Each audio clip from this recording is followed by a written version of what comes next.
It's prediction time here on Locked On Boston College, and today we will give you all of our predictions, all of that and more on today's show. You are Locked On Boston College, your daily podcast on the Boston College Eagles, part of the Locked On Podcast Network, your team every day.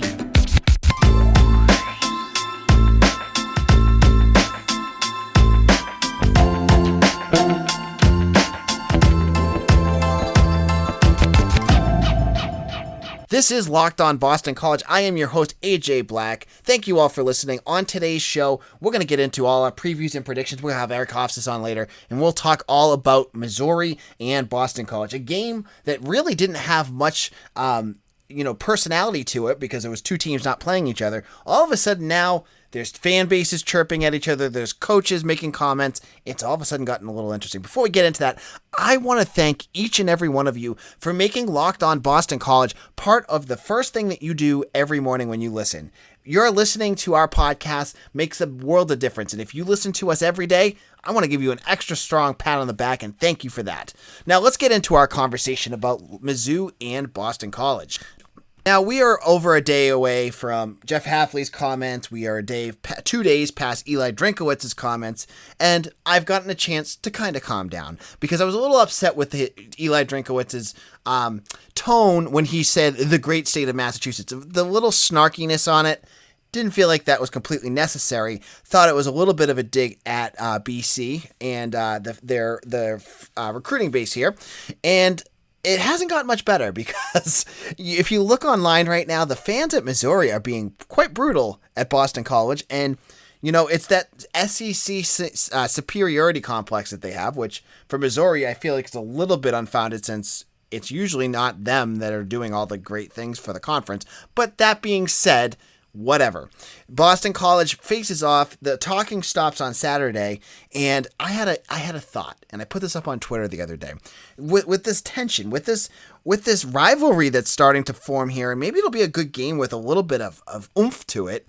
Why not have Boston College? If Eli Drinkwitz wants to make fun of Massachusetts for their recruiting, send out Alec Lindstrom, Jason Maitre, and Joey Luchetti as your captains. Or heck, for the coin flip, send out every recruit that came from Massachusetts.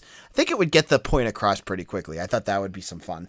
Also, in terms of news for Boston College and Missouri, the game day, they are close to sellout. This is going to be a massive game. That Boston College released a presser today that said that this is as close to sellout as it's going to come. And this is probably the first time since the Missouri game in 2018 that Boston College has come this close. So this is a big atmosphere. This is a big matchup. And I think it's going to be an interesting game. Now, this game is also Parents Weekend. So students, if you are listening to this, tell your parents to postpone their dinner plans. I know it's a 12 o'clock start, so hopefully if you have dinner in the North End, you can hold it off till 4 or 5 o'clock. Stay there the whole game. Get your parents to stay at their whole game because this is a big one. And, the team and the program, really, this is a defining game for Boston College. Because if you think back to it, last year, Boston College won 6 games. They won against teams that you kind of expected them to win. They didn't win any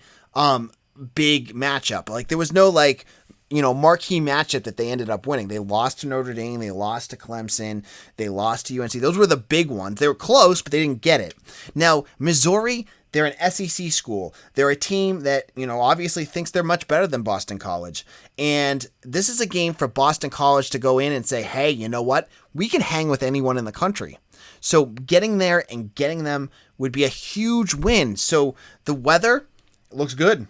I'm looking at it right now. It looks like it's going to be about a high of 73, partly sunny, perfect day for fall weather. Hopefully you get to that game because I think it's going to be a fun one for Boston College. And, you hear what Jeff Hafley has to say. He's talking about playing it loose, about keeping this as like any other game on their schedule. And I think there's a big piece of that.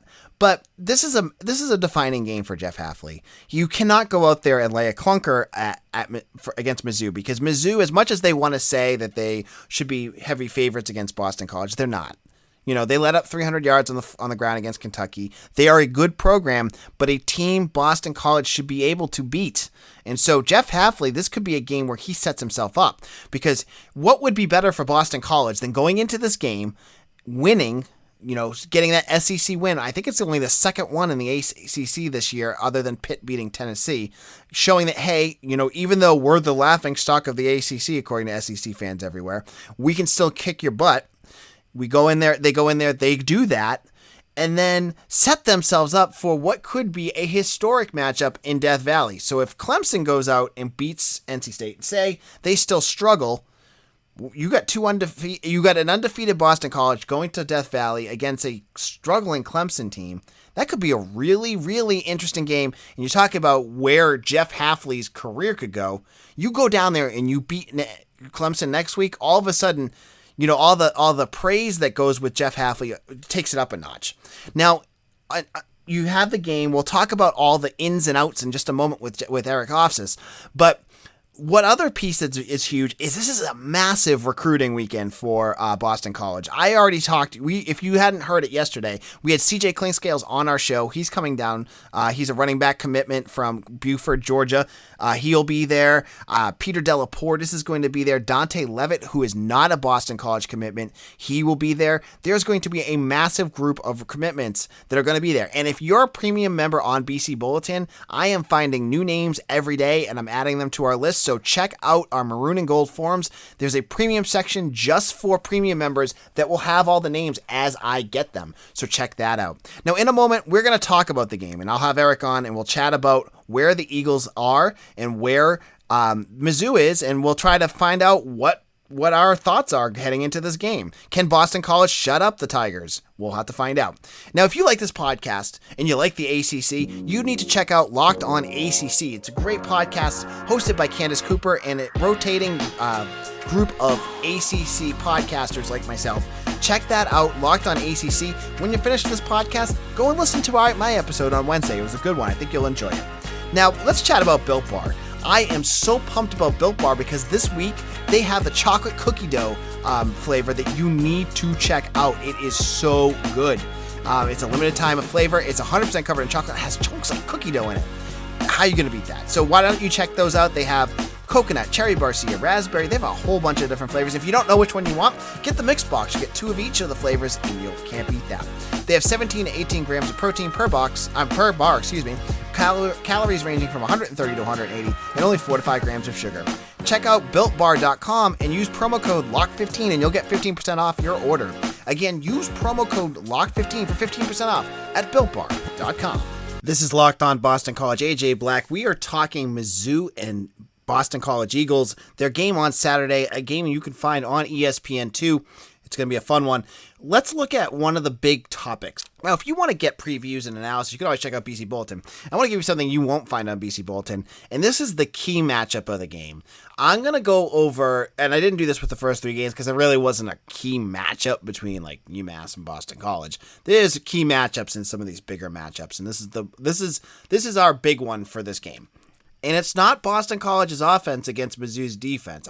That was one that I considered. Maybe Dennis Grosel. How would he manage against Mizzou's defense? What could he get done? I'm actually going to say the BC secondary versus Connor Basilic is going to be the matchup to watch for in this game.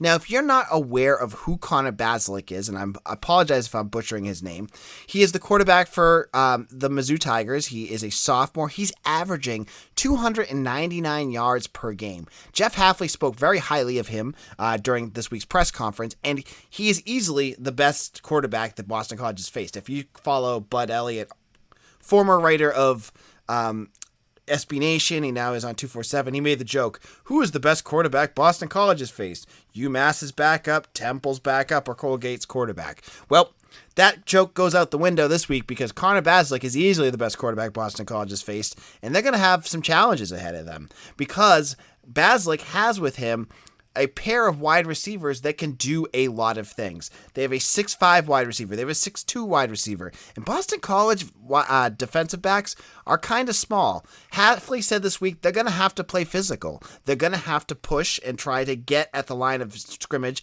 and jam these guys, because if they get space with that size, you get Brandon Sebastian there at 6'1", 6'2", against a guy at 6'5". That's an issue.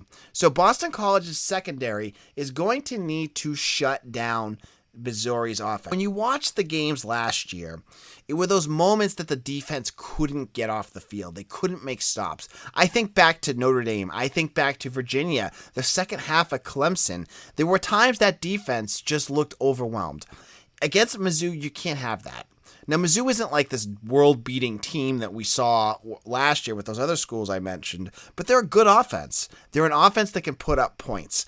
And, I'm not sure where Grossell is going to be in terms of a quarterback that can run up and down the field. We saw him do it against UVA last year, but he didn't look like that kind of quarterback against Temple. That being said, he wasn't asked to do a whole lot. But you want to see BC be able to get off the field, to force Basilick to get some 3-and-outs, to get some sustained drives on their own and keep him on the sidelines. And the only way you're going to do that is good secondary play. Now, that could also be caused by good defensive line play up in front of them that lets them play a little better. But I still think what we saw against Temple would be a kind of a good blueprint for the pressure BC gets up front. Because as we've seen, Boston College's defensive front right now doesn't have elite pass rushers, but if the secondary can play good lockdown coverage, they can cause the offense to get sacked because they can't find things that are open. We saw that against Temple last week. Justin Lynch looked like he had deer in headlights because he just couldn't get the ball out. He couldn't find open receivers. And that was because of the secondary. Now, BC rushed like 3 or 4 and pulled 7 back and 8 back. You probably aren't going to do that against Mizzou, but if the defense can play good coverage, you could get some coverage sacks as well. So I think this is a position where this is going to be the key matchup of the game. I think if Boston College can win this battle, Boston College's offense can dictate the pace of the game. The defense can get off the field. They won't allow Missouri to score a ton of points. And then, boom, you have your win. So this game could just come down to Brandon Sebastian, Josh DeBerry, Elijah Jones, Jason Maitre, Jaden Lars Woodby, and if Deion Jones is ready to play. We haven't seen him play yet, but he's been practicing with the team. So what do you think? Leave your thoughts in the comments on Locked On BC or on the YouTube page. I'd love to hear who you think is the prime matchup of this game. What's the big one? Now, in a moment, it is prediction time. I'm going to give you my predictions on the Mizzou game and Boston College. I'll tell you what I think is going to happen, and you're going to want to hear all about that in our final segment. But before we do that, I want to thank you all for making Locked On Boston College part of your daily routine. Whether you're listening to this on your car ride, at work, doing the dishes, whatever you're doing, it makes a difference that you are listening, and I want to thank you. And just want to remind you, we do this every day. We're going to have a podcast, for Monday, that hopefully will get it out nice and early for you, that will review the entire Mizzou game, and I hope you enjoyed that. But we're back and better than ever. All the eyes are on the gridiron as teams are back on to start another football season. And as always, BetOnline is your #1 spot for all the pro and college football action this season. With the new updated site and interface, even more odds, props, and contests, BetOnline.ag continues to be the #1 source for everything football. Head to the website or use your mobile device to sign up today to receive your 100% welcome bonus. That's double your initial deposit just for signing up. Don't forget to use promo code NFL100. From football, basketball, boxing, right to your favorite Vegas casino games, don't wait to take advantage of the amazing offers available for the 21 season. BetOnline, your online sportsbook experts. This is Locked On Boston College. AJ Black here. We are giving you our previews and predictions for today's game against Saturday's game against Mizzou. And it's Boston College's first game against an SEC opponent since 2008. Boston College's first home game against an SEC opponent since they played Tennessee in 1987. Let's get into the predictions. But before we do that, first of all, I want to thank you all for listening. I appreciate all of you, and I hope you make this part of your daily routine, as I said earlier. Secondly, I have to apologize. As I've said before in past episodes, we do record these episodes in different chunks. My plan today was to have Eric Hofstas on. We had a little bit of a miscommunication in terms of timing, and unfortunately he couldn't join us today. So the predictions come down to me. You get to hear my predictions for Saturday's game. All right, so you're heading into this game. Boston College, Mizzou. It's a 1.5 to 2 point spread, depending on whatever betting service you have. So that's basically a pick 'em, as we said the other day. It's not really like a huge spread. So in our previous segment, we talked about the matchup that needs to happen, and that was the secondary. But what does Boston College need to do to win this game? First of all, they need to get the offense going. They need to be able to move the ball on the ground, which Mizzou has allowed other teams to do. They let up 300 yards on the ground to Kentucky the other week. So they need to get Pat Garwo going. They need to get Dennis Grosel rolling. They also need to get the ball out in the air a little bit. I mean, you're not going to beat many teams throwing like Boston College did against Temple. And I know a lot of that was by design. Like, they didn't want to have to throw it once they took the lead because they just knew Temple couldn't score. So get Zay Flowers the ball. We haven't seen really much of him in the last 2 days. 2 games, excuse me. He needs to be involved. I don't know if Jalen Gill is going to be playing or not. Jeff Hafley was kind of coy about that.